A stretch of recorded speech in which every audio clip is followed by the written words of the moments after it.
Hello students, welcome back to my channel books and talks. मैं आप सबका अपने चैनल पे स्वागत करती हूँ। एंड आई होप आप लोगों को ये वीडियो पसंद आए। प्लीज गाइस, वीडियो के लास्ट तक बने रहिएगा। ठीक है। तो आज हम जो ये वीडियो है, आज हम इसके अंदर BLLB के 6 सेमेस्टर की यूनिट फर्स्ट आज हम इसमें डिस्कस करेंगे। ठीक है। क्योंकि ये तो 6 सेमेस्टर वालों का, या तो बाय कुदरत उनका एग्जाम तो आई थी इन्वायरमेंटल लॉ के बाद, दूसरा तो हुआ ही नहीं, अब सीधा लास्ट एग्जाम हो रहा है, वो भी ज्यूरिस्प्रूडेंस का। तो आज हम इसके अंदर ज्यूरिस्प्रूडेंस की फर्स्ट यूनिट डिस्कस करेंगे 6 सेमेस्टर की। ठीक है। प्लीज गाइस, वीडियो के लास्ट तक बने रहिएगा। एंड हाँ, इसके जो नोट्स हैं आप मेरे को इंस्टा पे मैसेज कर देना, HR Education 01, उस पे आपको उस इंस्टा पे आपको मतलब कि जो नोट्स है उनका PDF मिल जाएगा। ठीक है। तो आज हम इसके अंदर डिस्कस करेंगे नेचर एंड कॉन्सेप्ट, और नेचर एंड कॉन्सेप्ट के अंदर हम डिस्कस करेंगे legal status of lower animal, legal status of unborn child, legal status of animal, legal status of dead person, and legal status of idol and mosque, and kinds of legal person. हम ये सारी चीजें इसमें discuss करेंगे। फिर इसके अंदर अपना सेकंड टॉपिक डिस्कस करेंगे, थ्योरीज ऑफ लीगल पर्सनालिटी। इसके अंदर हम fiction theory, realistic theory, bracket theory, purpose theory और ऑर्गेनिज्म थ्योरी हम इस वीडियो के अंदर डिस्कस करेंगे, और कुछ केस लॉज हैं इस वीडियो में, हम वो केस लॉज भी डिस्कस करेंगे। ठीक है। प्लीज गाइस, वीडियो के लास्ट तक बने रहिएगा। एंड प्लीज यार मेरे चैनल को सब्सक्राइब कर दो। एंड प्लीज वीडियो में कमेंट जरूर करिए कि आपको कैसी लगी, या जो आपके रिव्यूज हैं या कोई भी डाउट है आप कमेंट बॉक्स में जरूर डालिए। ठीक है।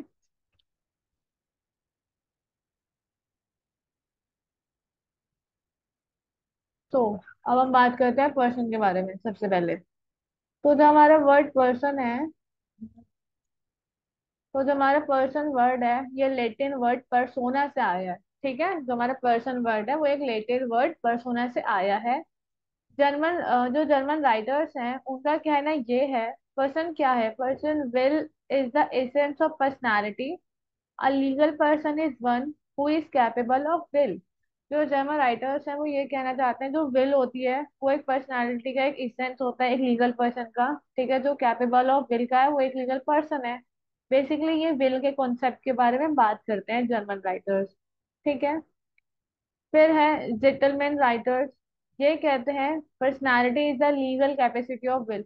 ये भी यही कहते हैं कि जो पर्सनालिटी होती है वो एक लीगल कैपेसिटी होती है विल की। तो बेसिकली जो जर्मन राइटर्स है और ये जो जेंटलमैन राइट्स है, इन्होंने भी यही बात करी है कि जो पर्सनालिटी है वो उसकी लीगल कैपेसिटी होती है will.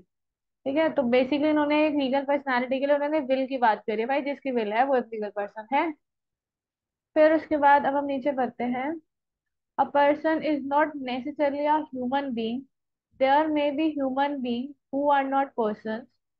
Slaves are not person, the legal sense, as they cannot have rights. अब पहले क्या होता था, ये था कि ये कहा गया कि जरूरी नहीं है कि एक पर्सन है तो वो ह्यूमन बीइंग हो। ठीक है। कुछ ह्यूमन बीइंग पर्सन नहीं होते हैं, जैसे कि स्लेव्स को लीगल सेंस में पर्सन नहीं माना गया है, क्योंकि उनके पास कोई राइट नहीं होते। ऐसा पहले के टाइम में था। जो स्लेव्स वगैरह हुआ करते तो उनको कोई इंसान थोड़ी ना समझता था, क्योंकि उनके पास तो कोई लीगल राइट होते ही नहीं थे, इसलिए उनको इंसान समझा ही नहीं जाता था। तो पहले के टाइम में ये था कि जरूरी नहीं है कि पर्सन एक ह्यूमन बीइंग ही हो। जैसे कि जो स्लेव्स होते थे वो पर्सन नहीं थे पहले के टाइम पे। वो पर्सन क्यों नहीं थे? क्योंकि उनके पास राइट्स नहीं थे। ठीक है। आई होप ये चीज आपको समझ आई हो। अगर कोई भी डाउट हो प्लीज कमेंट बॉक्स में बता दीजिएगा। फॉर एग्जाम्पल हम बात करते हैं, according to Hindu law ideals, are legal person also they have personality in the eyes of law, they are not human beings. हमारे हिंदू लॉ के अंदर जो हमारे आइडियल्स हैं वो एक लीगल पर्सन है, जबकि उनकी लॉ के आगे कोई पर्सनालिटी नहीं है, वो ह्यूमन बींग नहीं है, बट वो एक पर्सन है। ठीक है। ठीक है। According to Hindu law ideals are legal person, जो आइडियल्स हैं वो लीगल पर्सन है, although they have personality in the eyes of law, they are not human beings. समझ आया? जो हमारे हिंदू लॉ में जो आइडियल जो उन्हें लीगल पर्सन बोला गया है, जबकि उनकी पर्सनालिटी लॉ के आगे है, बट वो ह्यूमन बींग्स नहीं है। ठीक है। लॉ के आगे उनकी पर्सनालिटी है लेकिन वो एक ह्यूमन बींग नहीं है। ठीक है। तो पर्सनालिटी होने के लिए ह्यूमन बींग होना भी जरूरी नहीं होता एक लीगल पर्सनालिटी के लिए। तो इसमें यही बात इन्होंने करी है। अब बात करते हैं कि सालमन क्या कहना चाहते हैं। जो सालमन कहना चाहते हैं, a person is any being who the law regards as capable of right and duty. तो सालमन कहते हैं पर्सन कोई भी बीइंग हो सकता है जिसके पास राइट्स एंड ड्यूटीज दोनों है, या तो राइट हो या फिर ड्यूटी हो। बेसिकली सालमन ये कहना चाहते हैं जिसके पास राइट हो या फिर ड्यूटी हो, कुछ भी उनमें से एक, वो एक पर्सन है। ठीक है, सालमन के अकॉर्डिंग वो एक पर्सन है। और बेसिकली जो पर्सन है हमारा, वो जनरल क्लॉज एक्ट में बताया हुआ है। ठीक है, तो सालमन के अकॉर्डिंग पर्सन वो है जिसके पास राइट और ड्यूटी हो, वो पर्सन है, या तो राइट हो या फिर ड्यूटी हो। ठीक है, आई होप आपको इतनी बात समझ में आई हो।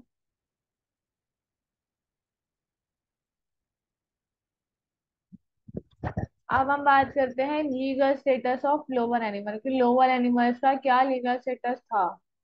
क्योंकि बेसिक जूरिस्प्रूडेंस का मतलब क्या है? नॉलेज ऑफ लॉ, पता चला हमें लॉ आया कहाँ से या फिर क्यों लाया गया, इन सब चीजों के बारे में हम जूरिस्प्रूडेंस में ही जानते हैं। तो अब बात करते हैं legal status of lower animal.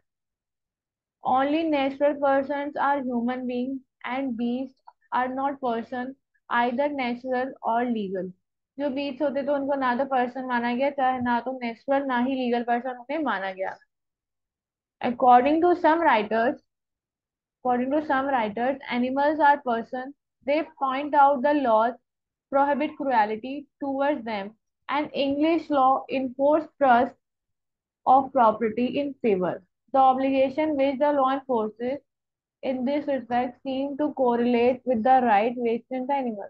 Basically, पहले ऐसा होता था कि जो नेचुरल पर्सन होते थे वही ह्यूमन बींग होते थे, और जो बीस्ट होते थे उन्हें ना तो नेचुरल पर्सन माना जाता था ना ही लीगल पर्सन माना जाता था। ठीक है, बट सम राइटर्स ने बात बोली कि एनिमल्स जो हैं, कुछ राइटर्स ने बताया कि एनिमल्स को as a person point out करा गया है क्योंकि एनिमल्स के अगेंस्ट जो क्रुएलिटी है उसको प्रोहिबिट करा गया है।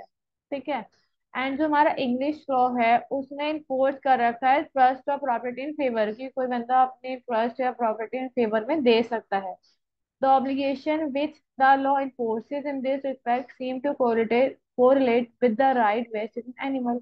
और यही चीज इन्फोर्स करती है, यही चीजें बताती है कि एक रिस्पेक्ट दे रखी है, एंड जो इनके राइट है, एनिमल्स को भी राइट दे रखे हैं। ठीक है, अब इस बारे में प्रूव किया कहते हैं, क्योंकि पहले होता था कि एनिमल्स को जो है लीगल ना तो नेचुरल पर्सन मानते थे ना लीगल पर्सन मानते थे। पर आज के टाइम में एनिमल्स के ऊपर एक्ट भी हैं तो उनकी रिस्पेक्ट में भी राइट्स बना रखे हैं। ठीक है, अब बात करते हैं प्रोफेसर ग्रे की। तो प्रोफेसर ग्रे क्या कहते हैं? A person as entity to which rights and duties may be attributed. उन्होंने बोला एक पर्सन एज एन एंटिटी वो इसका राइट एंड ड्यूटीज दोनों हैं।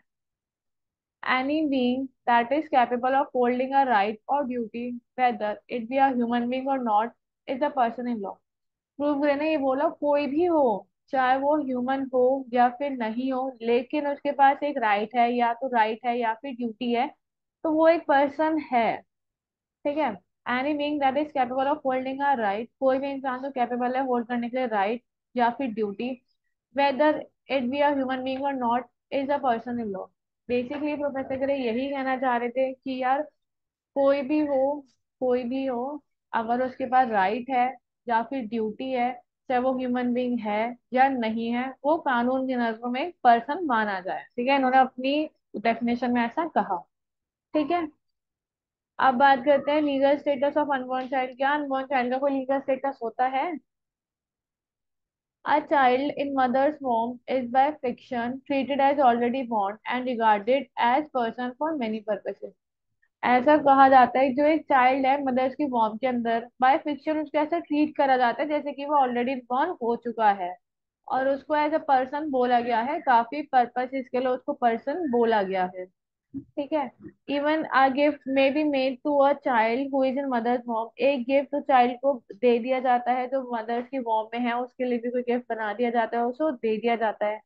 In Hindu law, partition required a share to be allotted to a child in mother's womb along with other living heirs। Even Hindu law partition है, उसमें भी चीज बोली गई है कि जो मदर की वॉर्म के अंदर चाइल्ड है उसको आप शेयर अलॉट कर सकते हो, लेकिन आपको उसके साथ जो उसके लिविंग हेयर्स हैं आपको वो उन्हें बनाना पड़ेगा। ठीक है, मतलब एक मदर की वॉर्म के अंदर आप चाइल्ड को शेयर अलॉट कर सकते हो उसके लिविंग हेयर्स के साथ। ठीक है, समझ आया? मतलब लीगल स्टेटस अनबॉर्न चाइल्ड का है, अगर अनचाइल्ड जो अनबॉर्न चाइल्ड है हम उसके अंदर फिक्शन ट्रीट कर रहे हैं कि वो बॉर्न हो चुका है, मतलब उसका स्टेटस तो है लीगल स्टेटस। और हम जो मदर की वॉर्म में जो चाइल्ड हम उसे गिफ्ट भी दे सकते हैं। इवन हिंदू लॉ तो ये भी कह रहा है कि आप उन्हें शेयर भी अलॉट कर सकते हैं, बट आपको लिविंग हेयर्स को उसका कोऑर्डिनेटर या बनाना पड़ेगा, आपको लिविंग हेयर्स के साथ उन्हें आप दे सकते हो शेयर। ठीक है। अब ट्रांसफर प्रॉपर्टी एक्ट 1882 ये भी बात करता है, और TPA act also extended the protection to the proprietary in favour of unborn child under section 30। Transfer property act भी इस बात को बोलता है कि अनबॉर्न चाइल्ड के अंदर आप प्रॉपर्टी ट्रांसफर कर सकते हो। ठीक है, मतलब कि ये चीज अनबॉर्न चाइल्ड को प्रोटेक्शन दे रहा है। सेक्शन 13 बात कर रहा है कि आप अनबॉर्न चाइल्ड को आप प्रॉपर्टी बना सकते हो। ठीक है, तो मतलब इसका मतलब सिंपल सा है ना कि लीगल स्टेटस अनबॉर्न चाइल्ड का है। अब देखो आईपीसी के अंदर अगर कोई इंजरी करता है चाइल्ड को इन मदर्स वॉर्म, वो पनिशेबल है। अबॉर्शन लाया गया, अबॉर्शन भी पनिशेबल है। तो legal status of unborn child है, लीगली अनबॉर्न चाइल्ड को as a legal person consider करा जाता है काफी पर्पसेस के लिए। ठीक है, सो हम कह सकते हैं कि हाँ लीगल स्टेटस है अनबॉर्न चाइल्ड को, उसको ट्रीट करा जाता है एज अ पर्सन। ठीक है, आई हो आप लोग को ये चीज समझ आई हो।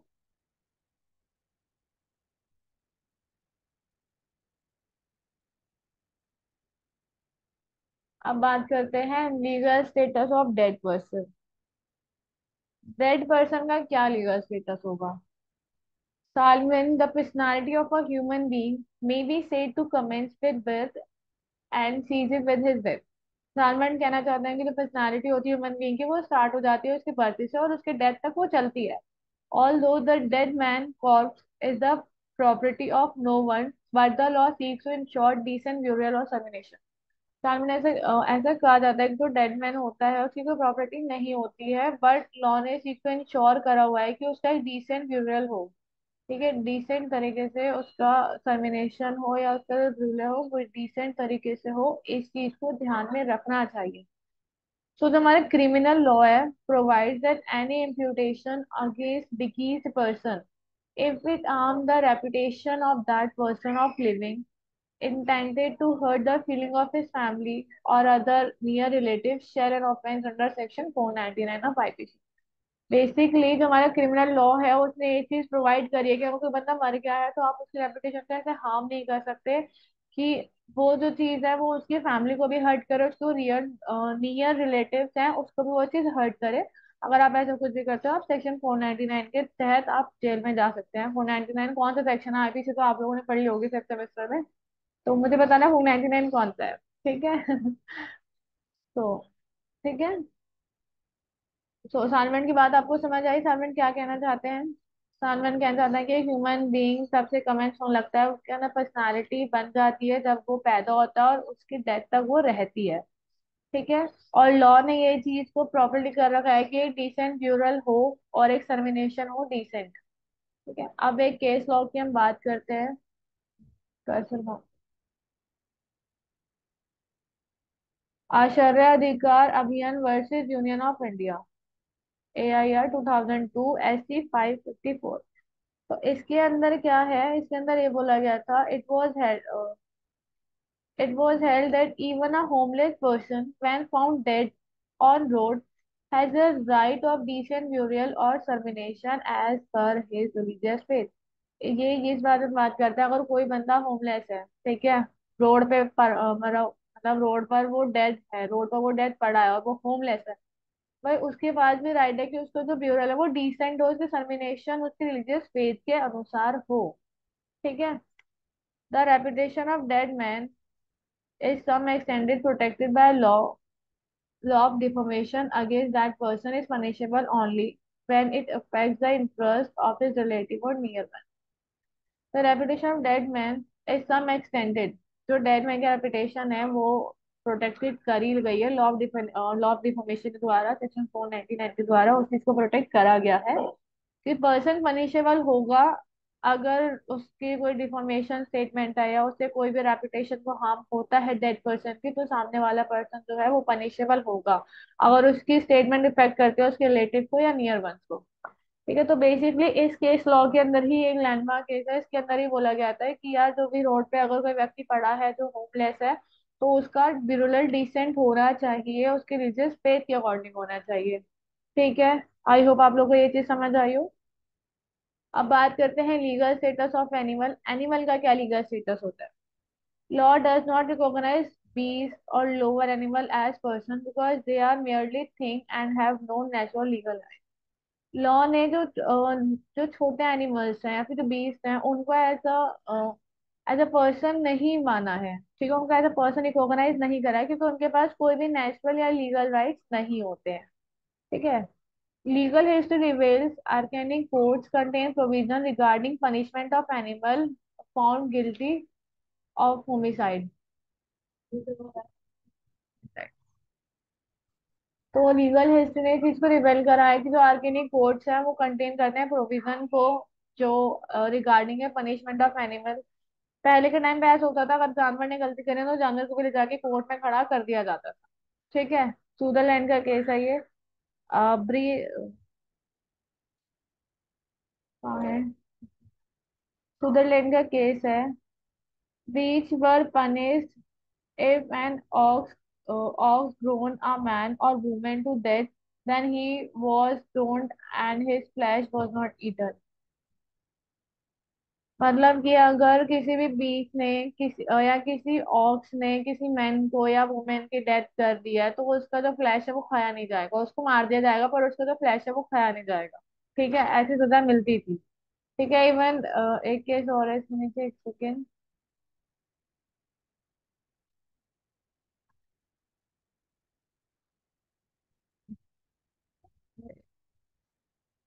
अब लीगल स्टेटस ऑफ एनिमल इसमें नीचे बात भी करी है। जर्मनी के अंदर एक जो कॉक्स है उसको चार्ज कर दिया गया था क्योंकि वो कॉन्टिन्यूस क्रोइंग कर रही थी, इस चक्कर में उसको चार्ज कर दिया गया था।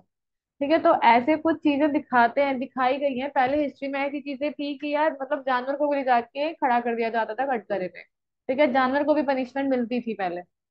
पर अब मॉडर्न लॉज में तो ऐसा नहीं है। तो अब मॉडर्न लॉज में क्या है कि मास्टर लायबल होगा, अगर उसके पेट ने कुछ गलत करा है तो मास्टर लायबल होगा उस चीज के लिए, जानवर नहीं लायबल होगा, मास्टर लायबल होगा।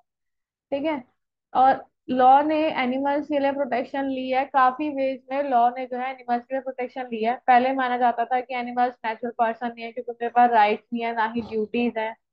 इवन पहले एनिमल्स को जाके कटघरे में खड़ा कर दिया जाता था, उन्हें पनिश करा जाता था चीजों के लिए। बट अब क्या है, लॉ ने प्रोटेक्शन ली है। अब के टाइम में तो यह है कि मास्टर लेवल होगा अगर उसका पेट कुछ भी करता है। तो cruelty to animal is an offence under prevention of cruelty to animals act 1960। 1960 में cruelty of punishment cruelty to animals act आया था, जिसके तहत अगर आप एनिमल्स को मारते हो या उनके साथ ज्यादा क्रुएलिटी करते हो तो वो एक ऑफेंस है। Charitable trust for straying animals, charitable trust बनाए गए एनिमल्स के लिए। तो आज के टाइम में चीजें बढ़ी हैं। ठीक है, तो एज अ पर्सनैलिटी उन्हें भी देखा जाता है, अब उनके लिए लॉज बन गए हैं, उनको प्रोटेक्शन दी गई है। ठीक है, लीगल स्टेटस है एनिमल्स का भी। ओके, अब बात करते हैं legal status of idol and mosque. इसमें केस लॉ है। शिरोमणि गुरुद्वारा प्रबंधक कमेटी वर्सेस सोमनाथ दास 2000 ऐसी बने। AIR 2000, यहाँ से AIR से गया गलती से। So, Guru Granth Sahib, the holy Granth of Sikh, is a legal person. The court rejected the plea to compare Guru Granth Sahib with that of Hindu idol worship because idol worship is contrary to Sikh religion। तो इस case में ये कहा गया, जो गुरु ग्रंथ साहिब है, जो गुरु ग्रंथ साहिब है जो एक होली ग्रंथ है सिखों का, तो वो आप उसको कंपेयर नहीं कर सकते हिंदू के आइडल वर्शिप से, क्योंकि जो हिंदू की जो आइडल वर्शिप है और जो सिखों की जो वर्शिप है वो एक दूसरे के कॉन्ट्रेरी है। ठीक है, उसके बाद कोर्ट ने फर्दर ये बात पॉइंट आउट की that gurdwara and Guru Granth Sahib are not separate legal entities. The existence of gurdwara is because of installation of Guru Granth Sahib. तो ये बात करी गई कि यार देखो गुरुद्वारा, इसके अंदर ये बोला गया कि ये बात बोली जो गुरुद्वारा है, जो गुरु ग्रंथ साहिब है वो सेपरेट नहीं है। गुरुद्वारे के अंदर जब गुरु ग्रंथ साहिब है तभी तो उसका इंस्टॉलेशन हुआ है गुरुद्वारे का। जब गुरु ग्रंथ साहिब रखी जाएगी तभी तो गुरुद्वारा बनेगा ना। तो यही बात उन्होंने बोली कि हिंदू के जो रिलीजन टेंट है और जो सिख के जो रिलीजन टेंट है एक दूसरे के कॉन्ट्रेरी है। तो इसके अंदर ये बात की गई थी और इसके अंदर कहा गया था कि गुरु ग्रंथ साहिब को एज ए लीगल पर्सन माना गया है। अब बात करते हैं kinds of legal person. I hope आपके पीछे के पॉइंट समझ आए हो। कोई भी डाउट हो तो प्लीज यार कमेंट बॉक्स में बता देना। Certain non-living can be conferred legal personality by personification. Existence is real by personification is fictitious. Certain non-living things हैं, non-living personalities हैं जिनको legal personality माना गया है, by personification माना गया है या फिर उनकी existence fictitious है। तो certain हमारे non-living ऐसे legal personalities हैं जिन्हें legal personality माना गया है non-living चीजों को भी। ठीक है। इसके एग्जाम्पल आपको आगे मिलेंगे जो आगे थ्योरीज है उनमें। English law recognized corporation, institutions such as trade union and societies, e-state of fund। English law ने लीगल पर्सन इन लोगों को माना है, किसी भी कॉर्पोरेशन को, इंस्टीट्यूशन को, यूनियंस को, इन सबको एक लीगल पर्सन माना गया है क्योंकि इन सबके पास राइट्स है और ड्यूटीज भी हैं। इस चक्कर में इन्हें एज लीगल पर्सन माना गया है। ठीक है। आई होप आप लोगों को ये चीज समझ में आई हो। अगर कोई भी डाउट हो तो प्लीज कमेंट बॉक्स में बता दीजिएगा। तो अब बात करते हैं थ्योरीज ऑफ कॉर्पोरेट पर्सनालिटी। ठीक है। तो कॉर्पोरेट पर्सनालिटी की जो थ्योरी है हम उसके बारे में इसमें बात करेंगे।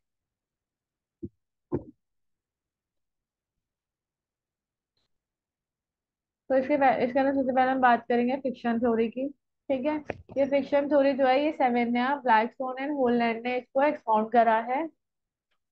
According to this theory a corporation is clothed with the legal personality. इस थ्योरी के अकॉर्डिंग क्या है, जो कॉर्पोरेशन होती है वो क्लोथेड होती है लीगल पर्सनालिटी से। ठीक है। मतलब कॉर्पोरेशन के ऊपर एक लीगल पर्सनालिटी क्लोथेड होती है।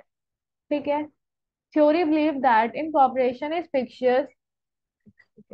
Theory believe that theory believe that corporation is fiction extension of personality restored to for the purpose of facility dealing with property owned by a large body of natural persons।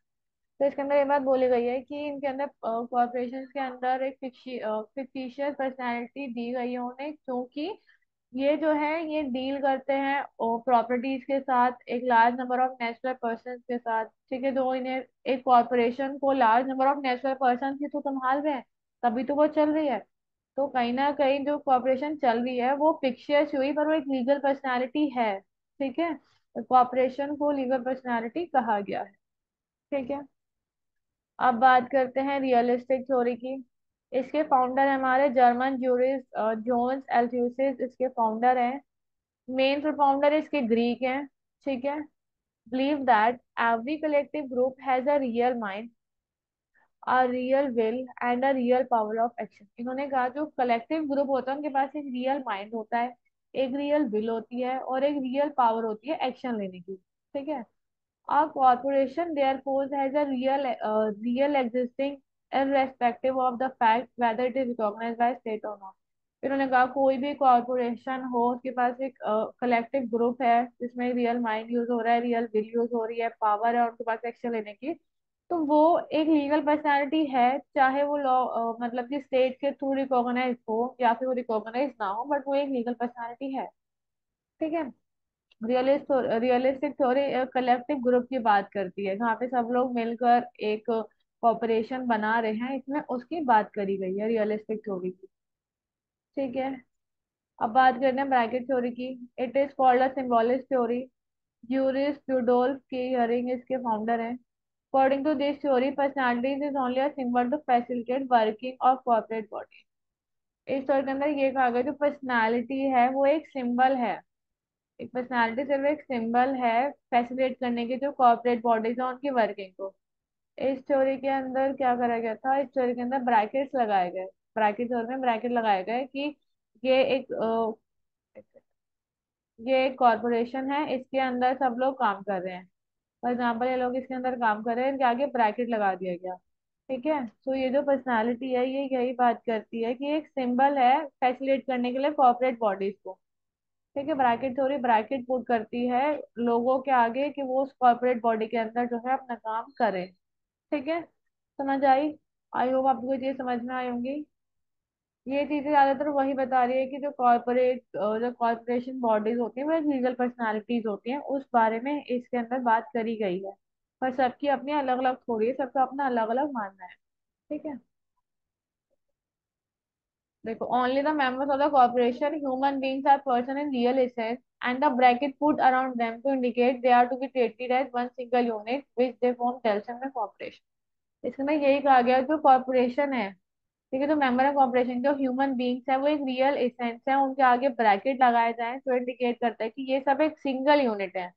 ठीक है। अब जैसे आप BLLB 6 semester के हो, अब आप BLLB 6 semester के हो, आप सारे क्लासरूम में बैठे हो, तो आप सबके आगे ब्रैकेट है ना कि आप सारे 6 सेमेस्टर के हो, तो आप सब एक सिंगल यूनिट हुए ना। तो यही इसमें बात करी गई है, इसके अंदर यही बात की है कि ब्रैकेट लगा हुआ है कॉर्पोरेशन के आगे, जिससे पता चलता है कि ये सब as a single unit treat करे जाते हैं। ठीक है। आई होप समझ आया हो। अब बात करते हैं कंसेशन थ्योरी की।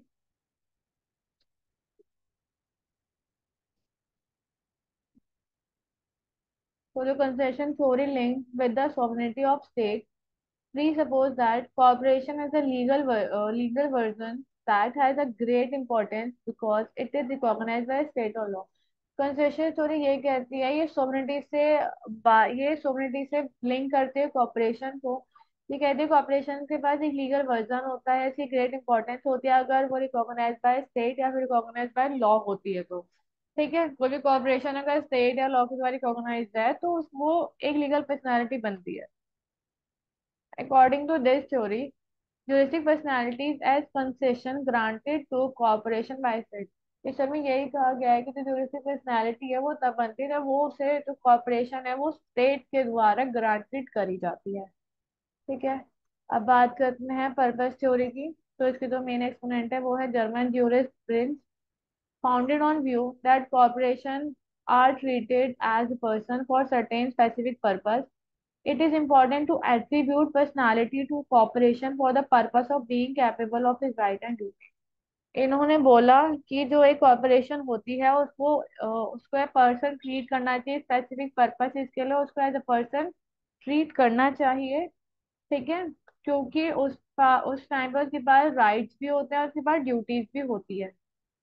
तो उन्होंने इसी बारे में बात करी कि जो हमारी कॉर्पोरेशन है उसको एज अ पर्सन ट्रीट करना चाहिए स्पेसिफिक पर्पस के लिए। ठीक है, क्योंकि ये बहुत ज्यादा इंपॉर्टेंट है उसको एक कॉर्पोरेशन को पर्सनालिटी देना ताकि उसके पास राइट्स एंड ड्यूटीज दोनों ही आ सके। ठीक है। समझ आया। पर्पस थ्योरी बेसिकली बात करता है कॉर्पोरेशन के पर्पस के लिए कि जब तक कॉर्पोरेशन को कोई पर्पस है तो एज अ उसको लीगल पर्सनालिटी ट्रीट करा जाएगा क्योंकि उसके पास राइट्स भी होंगे एंड ड्यूटीज भी होंगे। अब बात करते हैं ऑर्गेनिज्म थ्योरी की। तो इसकी बात करते हैं आर एंड डेल थ्योरी, इसकी बात करते हैं। Organism theory derived from word organ means entity that means a legal person। Organism theory हमारे ऑर्गन वर्ड से डिराइव्ड है जिसका मीन्स है एंटिटी। ठीक है, जिसका मतलब है एक legal person. This theory episode that cooperation is like an organism, its limbs in form of members and head top authority। ये कहना चाह रहा है कि जो एक ऑर्गेनिज्म है वो एक तरीके से कॉर्पोरेशन ही है। जो उसका हेड है वो हो गई अथॉरिटी, और जो उसके लिंक्स हैं वो हो गए उसके मेंबर्स। ठीक है। So according to this story corporation has its own way and body which is subjected to some legal rights and obligation as well. तो बेसिक ये जो ऑर्गेनिज्म थ्योरी है वो यही बात करती है कि एक जो कॉर्पोरेशन है वो एक ऑर्गन की तरह है। ठीक है। जो हेड है वो उसकी टॉप अथॉरिटी है, और जो लिम्स हैं वो उसके मेंबर हैं, और इनके पास क्या है, इनके पास सर्टेन लीगल राइट्स हैं और ऑब्लिगेशन भी हैं। ठीक है, कॉर्पोरेशन के पास लीगल राइट्स भी हैं, मतलब लीगल राइट्स भी हैं और ऑब्लिगेशंस भी हैं। समझ में आई? आई होप आप लोग को ये समझ में आया हो। नहीं समझ में आया तो प्लीज गाइस आप अपने डाउट्स कमेंट में बता सकते हैं, वहां पे आपके डाउट्स जो है क्लियर हो जाएंगे। ठीक है। और ये एपिसोड नहीं है, ये है दिस स्टोरी स्टेट्स दैट। कभी कभी जल्दी जल्दी में टाइपिंग एरर हो जाता है। So guys thank you so much video देखने के लिए, एंड आई होप आप लोग को ये वीडियो पसंद आई हो। और अगर आप लोगों को इसके नोट्स चाहिए इन फॉर्म ऑफ पीडीएफ तो प्लीज मेरे को आप HR Education 01 पर आप मेरे को मैसेज कर देना। वहाँ पे आपको आपके नोट्स जो है मिल जाएंगे। ठीक है। एंड 18 को आप लोगों का पेपर है, अभी तक तो है, अभी तक तो कोई ऐसा नोटिस भी नहीं आया। सो पढ़ लो यार अच्छे से, हो सकता है पेपर हो ही जाए और हो सकता है डेट शीट भी आ जाए जो पोस्टपोन हुए। सो गाइस ठीक है। तो प्लीज चैनल के साथ जुड़े रहिएगा, एंड प्लीज यार चैनल को सब्सक्राइब कर दो, एंड कमेंट जरूर करिएगा। Thank you so much guys for watching the video.